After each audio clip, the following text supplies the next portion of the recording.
Hello everyone. So I am back with my important questions of curriculum, pedagogy and evaluation. ठीक है, ये questions बनाए गए हैं 3 साल के प्रीवियस ईयर्स को लेकर के.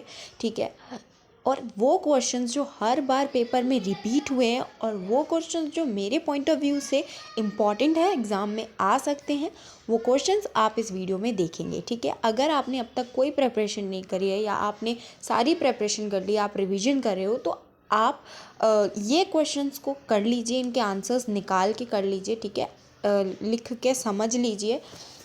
और जो भी आपको अगर कोई आंसर नहीं मिलता है तो आप कमेंट कीजिए, मैं सारे आंसर्स का PDF अपलोड कर दूंगी.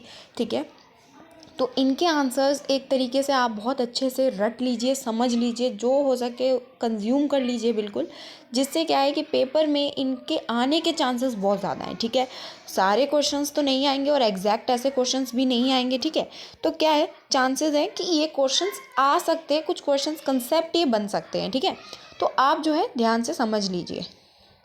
देखिए, सबसे पहले करिकुलम का क्वेश्चन है, उसके बाद है आपका action research. Action research important है.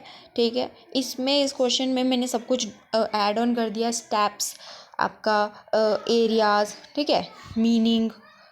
अब आगे देखिए, इवैल्यूएशन और असेसमेंट में डिफरेंस आ सकता है. इसकी जगह पे आपका मेजरमेंट एंड असेसमेंट या मेजरमेंट एंड इवैल्यूएशन में भी डिफरेंस आ सकता है, या मेजरमेंट एंड असेसमेंट में भी आ सकता है. तो उस तरीके से आप प्रिपेयर करेंगे. बेसिक मतलब ये है कि आप ये तीनों को कंसेप्ट को समझेंगे. उसके बाद ICT एक इम्पॉर्टेंट क्वेश्चन बनता है हमेशा की तरह. ठीक है, आगे देखिए, इंटरडिसिप्लिनरी टीचिंग. देख सकते हैं आप, ये जो क्वेश्चंस हैं आपके दोनों ही मीडियम में हैं. ठीक है, दोनों ही मीडियम के बच्चे इनको समझ सकते हैं, आंसर निकाल सकते हैं.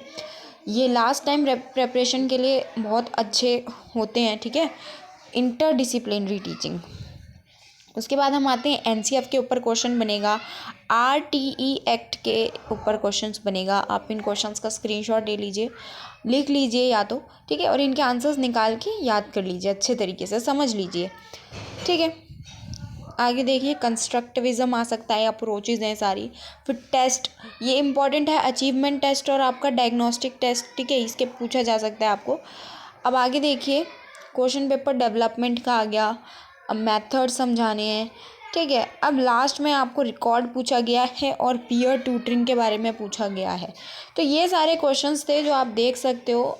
मुझे उम्मीद है कि आपको ये मतलब बहुत हेल्प होगी आपकी इनसे. ठीक है, अगर फिर भी कोई डाउट रहता है तो आप कमेंट कीजिए. तब तक के लिए पढ़ते रहिए. Be serious and study hard.